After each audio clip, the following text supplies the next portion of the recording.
देश के migrant labour के प्रति जो असंवेदनशीलता केंद्र सरकार ने, मोदी सरकार ने दिखाई है,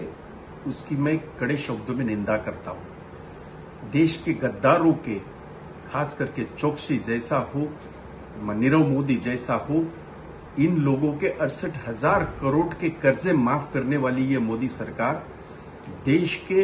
इन गरीब तबकों के लिए, इन गरीब माइग्रेंट वर्कर के लिए कुछ भी नहीं कर रही। ना ट्रेनों का इंतजाम कर रही है, ना कोई निर्णय ले रही है। जब महाराष्ट्र सरकार इन लोगों के लिए ट्रेन की मांग कर रही है तो उसमें बहुत सारे अड़चने पैदा कर रहे हैं। मैं कड़े शब्दों में इनकी निंदा करता हूं और कांग्रेस अध्यक्षा सोनिया गांधी का तहे दिल से शुक्रिया अदा करता हूं कि उन्होंने ये निर्णय लिया है। अगर केंद्र सरकार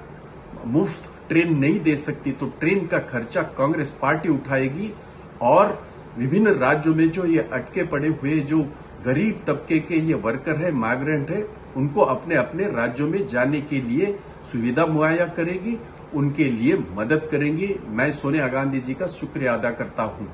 और खास करके कुलाबा क्षेत्र के सारे माइग्रेंट लेबर को मैं बताना चाहता हूं कि आपको मेडिकल सर्टिफिकेट लेना है और एमडी डॉक्टर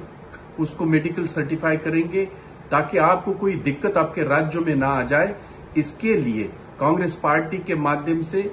6 के 6 वार्ड में 221, 222, 224, 225, 226 और 227 ये सारे वार्डों में ये सारी सुविधा की गई है। मैं आप सारे लोगों को विनती करना चाहता हूं कि आज ही हमारे यहां म्युनिसिपल स्कूल 225 वार्ड में ये